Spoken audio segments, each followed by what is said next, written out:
ગુજરાતમાં અત્યારે હાલ એક સાથે ઘણી બધી સિસ્ટમ સક્રિય થઈ છે અને એની જ અસર ક્યાંક ગુજરાતના ઉત્તરના ભાગોમાં જોવા મળી રહી છે, ક્યાંક ગુજરાતના મધ્ય ભાગોમાં જોવા મળી રહી છે। પરંતુ અત્યારે હાલ ગુજરાતની અંદર ઘણા બધા જિલ્લાઓ એવા પણ છે કે જ્યાં ઓરેન્જ અને યલો એલર્ટ આપવામાં આવ્યું છે। તેની સાથે હવામાન નિષ્ણાંત પરેશ ગોસ્વામી દ્વારા પણ શું આગાહી કરવામાં આવી છે તેના વિશે વાત કરીશું આજની આ વેધર અપડેટમાં। નમસ્કાર, હું હંસિની અને તમે જોઈ રહ્યા છો નિર્ભય ન્યૂઝ। હવામાન વિભાગે ઘણા બધા જિલ્લાની અંદર ઓરેન્જ અને યલો એલર્ટ આપ્યું છે। સૌથી પહેલા તો નકશાના માધ્યમથી સમજીએ કે કયા એવા જિલ્લા છે કે જેની અંદર ભારે વરસાદ પડી શકે છે। ખાસ કરીને અમરેલી છે, ભાવનગર છે, સુરત, તાપી, ડાંગ, નવસારી, વલસાડ, દમણ અને તેની આસપાસના જેટલા પણ વિસ્તારો છે અહીં યલો એલર્ટ આપવામાં આવ્યું છે, એટલે કે ભારે વરસાદ પડી શકે છે। ખાસ કરીને બનાસકાંઠા જે છેલ્લા ઘણા સમયથી વરસાદ પડી રહ્યો છે, મહેસાણા છે, મહીસાગર, દાહોદ અને પંચમહાલ અહીં પણ ક્યાંક ભારે વરસાદ પડી શકે છે। પરંતુ જો વાત કરવામાં આવે અતિ ભારે વરસાદની તો ખાસ કરીને સાબરકાંઠા અને અરવલ્લીની અંદર ક્યાંક અતિ ભારે વરસાદ પડી શકે છે તેવી આગાહી હવામાન વિભાગ દ્વારા કરવામાં આવી છે। આ વાત થઈ આજની। જો હવે આવતીકાલની વાત કરવામાં આવે તો ખાસ કરીને અત્યારે હાલ જે પ્રમાણે અહીં પણ દેખાઈ રહ્યું છે કે અમરેલી છે, ભાવનગર, ભરૂચ, સુરત, તાપી, ડાંગ છે, છોટાઉદેપુર, નર્મદા અને દાહોદ અહીં ભારે વરસાદ પડી શકે છે, એટલે કે યલો એલર્ટ આપવામાં આવ્યું છે। અને ઓરેન્જ એલર્ટ એટલે કે અતિ ભારે વરસાદ ક્યાં પડી શકે છે તો જે નીચેના જિલ્લાઓ છે નવસારી, વલસાડ, દમણ છે અહીં ક્યાંક ભારે વરસાદ પડી શકે છે તેવી શક્યતાઓ અત્યારે હાલ હવામાન વિભાગ દ્વારા વ્યક્ત કરવામાં આવી છે। એટલે ખાસ કરીને અત્યારે હાલ જે પ્રમાણે ગુજરાતની અંદર વરસાદ વધી રહ્યો છે અને હવે આગામી દિવસોમાં વધુ વરસાદ વધી શકે છે તેવી પણ શક્યતા વ્યક્ત કરવામાં આવી છે હવામાન વિભાગ દ્વારા। જો વાત કરવામાં આવે તેના પછીના દિવસની તો સમગ્ર ગુજરાતની અંદર ક્યાંક ભારે વરસાદ દેખાઈ રહ્યો છે, એટલે કે દરેક જિલ્લાની અંદર ગુજરાતમાં સાર્વત્રિક વરસાદ પડી શકે છે।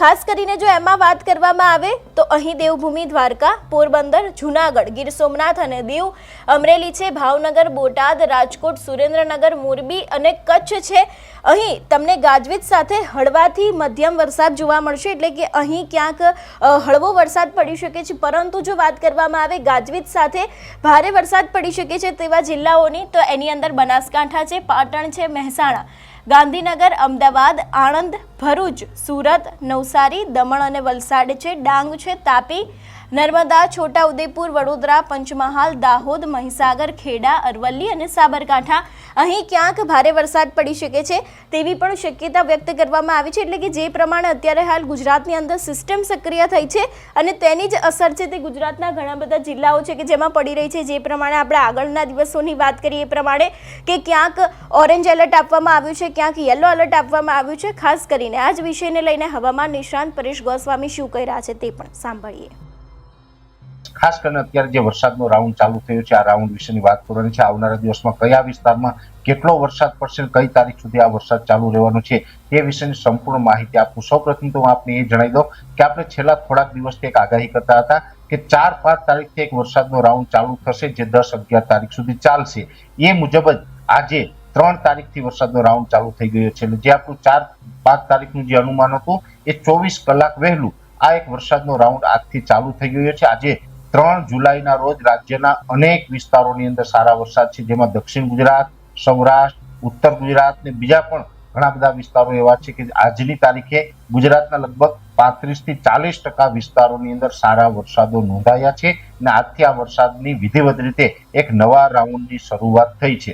હવે અત્યારે જે રાઉન્ડ છે એનું મેઇન કારણ છે આમ તો રાજસ્થાનના દક્ષિણ પૂર્વ ભાગો ઉપર એક જે સાયક્લોનિક સર્ક્યુલેશન હતું એ સતત નબળું પડી રહ્યું હતું। ગઈકાલે પણ મેં આપને જણાવ્યું હતું કે એ સાયક્લોનિક સર્ક્યુલેશન અમુક વાદળ છે એ ગુજરાત ઉપર આવી રહ્યા છે। આજે વહેલી સવાર આજે 3 તારીખે એ સાયક્લોનિક સર્ક્યુલેશનના તમામ પાર્ટ છે એ ઉત્તર ગુજરાત ઉપર આવી ગયા, જેને કારણે આજે ઉત્તર ગુજરાતમાં પણ સારા એવા વરસાદો નોંધાયા। જોકે એ સાયક્લોનિક સર્ક્યુલેશન સતત નબળું પડી રહ્યું છે, પણ બંગાળની ખાડીનું એક સાયક્લોનિક સર્ક્યુલેશન છે જે અત્યારે મધ્યપ્રદેશ સુધી પહોંચી ગયું છે અને એ બંગાળની ખાડીનું સાયક્લોનિક સર્ક્યુલેશન અને ગુજરાત ઉપર જે આ રાજસ્થાન ઉપરથી આવેલી અસ્થિરતા આ બંને વચ્ચે એક બહોળું સર્ક્યુલેશન બન્યું છે, એક ટ્રફ રચાયો છે અને આ પરિસ્થિતિને કારણે ગુજરાતની અંદર આજથી વરસાદની શરૂઆત થઈ ગઈ છે। હવે જેમ જેમ સમય આગળ નીકળતો જશે મધ્યપ્રદેશ વાળું સાયક્લોનિક સર્ક્યુલેશન છે હવે ધીમે ધીમે ગુજરાત તરફ આગળ વધશે ને એ ગુજરાતમાં આવે એટલે અત્યારે જે એક રાજસ્થાન ઉપરથી આવેલી અસ્થિરતા છે એ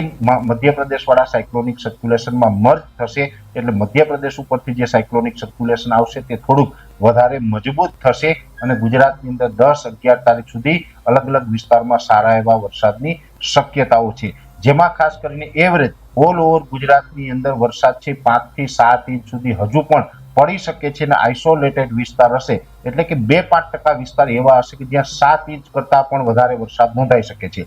ખાસ કરીને હવે 10 તારીખ સુધી જે સાર્વત્રિક વરસાદ પડવાના છે, સાર્વત્રિક એટલું કહી શકાય કે રાજ્યના 80-90% વિસ્તારોની અંદર આ વરસાદનો લાભ મળવાનો છે. તેમાં સૌથી વધારે તીવ્રતા છે એ દક્ષિણ ગુજરાત અને ઉત્તર ગુજરાતના અમુક ભાગોની અંદર જોવા મળશે અને એ સાથે પશ્ચિમ સૌરાષ્ટ્રના પણ એક બે સેન્ટરની અંદર અતિ તીવ્રતા જોવા મળે તેવી શક્યતાઓ છે. દક્ષિણ ગુજરાતની અંદર હજુ 11 તારીખ સુધી સુરત, વલસાડ, વાપી, બારડોલી, બીલીમોરા, ડાંગ તમામ સેન્ટરોની અંદર સારા એવા વરસાદની શક્યતાઓ છે. 7 ઇંચ આસપાસના વરસાદો દક્ષિણ ગુજરાતમાં થશે અને અમુક સેન્ટરોમાં અમુક દિવસે 7 ઇંચ કરતા પણ વધારે વરસાદ નોંધાઈ શકે. એવી રીતે ઉત્તર ગુજરાતમાં પણ એકંદરે વરસાદો સારા થશે. ખાસ કરીને સાબરકાંઠા અને અરવલ્લી જિલ્લો, આ બે જિલ્લા એવા છે કે જેને સાવધાન રહેવાની જરૂર છે, કેમ કે ત્યાં વરસાદ ગમરોડી નાખશે આ રાઉન્ડની અંદર. એટલે અરવલ્લી અને સાબરકાંઠાની અંદર પણ વધુ વરસાદની સંભાવનાઓ છે. બાકી ઉત્તર ગુજરાતનું વાવ, થરાદ હોય, બનાસકાંઠા, પાટણ, મહેસાણા તમામ જગ્યાએ સારા વરસાદો નોંધાશે. એ પછી મધ્યપ્રદેશ બોર્ડર લાગુ વિસ્તારમાં મહીસાગર, દાહોદ, ગોધરા ને જે છોટાઉદેપુરના ભાગો છે એ તમામ વિસ્તારોમાં પણ એકંદરે 5 ઇંચ આસપાસના વરસાદો નોંધાશે. કચ્છ જિલ્લાની અંદર ઘણા બધા વિસ્તારો હજી વાવણીથી વંચિત છે, ત્યાં વરસાદ નથી, એને પણ 5 થી 10 જુલાઈમાં સારો એવો વરસાદનો લાભ મળશે. મધ્ય ગુજરાતમાં પણ સારો એવો વરસાદ હશે. પશ્ચિમ સૌરાષ્ટ્રમાં થોડુંક તીવ્રતા વધારે રહેશે. બાકી સૌરાષ્ટ્રમાં પણ એકંદરે મોરબી, સુરેન્દ્રનગર હોય અથવા તો રાજકોટ, બોટાદ, ભાવનગર, અમરેલી, ગીર સોમનાથ, જુનાગઢ તમામ વિસ્તારોની અંદર સારા વરસાદોની શક્યતાઓ છે. એટલે ઓલ ઓવર 90% સુધીના વિસ્તારોની અંદર સારા વરસાદ થશે, જેમાં એવરેજ 5 થી લઈને 7 ઇંચ સુધીના વરસાદો નોંધાશે અને અમુક વિસ્તારમાં જે વધારે આગાહી છે તેમાં 7 ઇંચ કરતા વધારે, એટલે ખાસ કરીને દક્ષિણ ગુજરાતના ઘણા બધા ભાગોમાં 7 ઇંચ કરતા વધારે પડશે અને ઉત્તર ગુજરાતના પણ સાબરકાંઠા, અરવલ્લી જેવા ભાગોમાં 10 ઇંચ આસપાસના વરસાદો પડી શકે છે. એટલે વરસાદ છે તીવ્રતા વધવાની છે. જેમ જેમ સમય થશે એમ તીવ્રતા વધતી જશે. આજે હજુ પહેલો દિવસ છે, આજે 3 તારીખે આ વરસાદની શરૂઆત થઈ છે. 4 તારીખ, 5 તારીખ, જો કે આમાં બની શકે કે આ વરસાદનો રાઉન્ડ છે એ 11 તારીખ સુધી ચાલવાનો છે. 10-11 તારીખ સુધી આ વરસાદનો રાઉન્ડ ચાલે તો વચ્ચે વચ્ચે કોઈ દિવસ એવો આવે કે એ દિવસે બિલકુલ વરસાદ ન હોય, એટલે આપણે એવું લાગે કે ગઈકાલે વરસાદ હતો, આજે તો એકદમ વાતાવરણ ખુલ્લું થઈ ગયું છે, પણ એક દિવસ પાછો રોકાય, ફરીથી પાછો બીજા દિવસે વરસાદ આવી પણ જાય. વચ્ચે એકાદ દિવસ ગેપ આવે, 1-2 દિવસ વરસાદ આવે, વચ્ચે એક દિવસ ગેપ આવે, એવી રીતે આ વરસાદ છે એ કન્ટિન્યુ ચાલુ રહેવાનો છે અને આ વરસાદનો રાઉન્ડ છે એ કાયદેસર અમુક વિસ્તારને ખબરોડી નાખશે. તમે જે આપણે અતિ ભારે વરસાદની આગાહી કરેલ છે એ વિસ્તારના લોકોએ સાવધાન રહેવું, સાવચેત રહેવું, કેમ કે આમાં અનેક જગ્યાએ અતિ ભારે વરસાદ પડવાની શક્યતાઓ છે અને 5 થી 10 જુલાઈમાં રાજ્યના ઘણા વિસ્તારોને વરસાદ ગમરોડી નાખશે. એટલે આ પ્રકારના વરસાદની જે આપણે ઘણા સમયથી આગાહી કરતા હતા એ વરસાદ છે આજથી ચાલુ થઈ ગયો છે. જે મિત્રોને વરસાદની ઘટ હતી અથવા તો એવું વિચારતા હતા કે હવે આપણે ક્યારે વાવણી થશે, બધા વિસ્તારોમાં વરસાદ થયો પણ આપણે બાકાત રહી ગયા, એ મિત્રોએ હવે ચિંતા કરવાની જરૂર નથી. તમામ વિસ્તારોને હવે સારો વરસાદ થઈ જશે અને જે મિત્રો વરાપની રાહ જોઈ રહ્યા હતા એ મિત્રોને હજુ કહું છું કે આપણે થોડીક રાહ જોવી પડશે, કેમ કે સ્વાભાવિક રીતે ચોમાસું છે અને એમાં પણ જુલાઈ મહિનો એટલે વધારે વરસાદનો ગણવામાં આવે. અષાઢ મહિનો ચાલુ છે તો અષાઢ મહિનાની અંદર તો આ જ પ્રકારના વરસાદો હોય, એટલે હમણાં વરાપ માટે થોડીક આપણે રાહ જોવી પડશે. હમણાં આપણે વરાપ મળે તેવી શક્યતાઓ દેખાતી નથી. સ્વાભાવિક રીતે આપણે ખેડૂત તરીકે બધાને ખબર હશે કે અત્યારે દવા છાંટવાનું, હાથી આંકવાનું, નેદવાનું ઘણા બધા કામો છે અત્યારે આપણે અટકેલા છે આ વરસાદને કારણે, પણ હવે આ વરાપ માટે આપણે 10-11 તારીખ પછીથી આપણે આશા રાખવાની છે. ત્યાં સુધી આપણે વરાપની આશા નથી રાખવાની અને રાજ્યની અંદર 10-11 તારીખ સુધી આ વરસાદો કન્ટિન્યુ જોવા મળશે. અત્યારે જે આ બે સિસ્ટમ છે એમાં એક છે ઉત્તર ગુજરાત ઉપર છે, એક છે મધ્યપ્રદેશ ઉપર છે.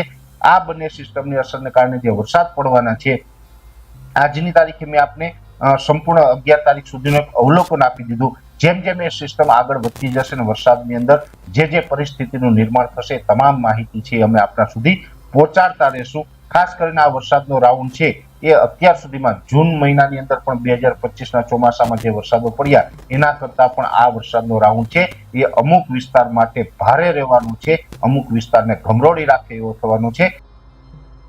એટલે જે પ્રમાણે પરેશ ગોસ્વામી દ્વારા પણ દરેક જિલ્લાઓને લઈને વાતચીત કરવામાં આવી છે અને ગુજરાતમાં આગામી દિવસોમાં પણ ક્યાંક ભારેથી અતિ ભારે વરસાદ પડી શકે છે. જે પ્રમાણે સિસ્ટમ સક્રિય થઈ છે તેની જ ક્યાંક અસર છે તે પણ ગુજરાતમાં જોવા મળી શકે છે.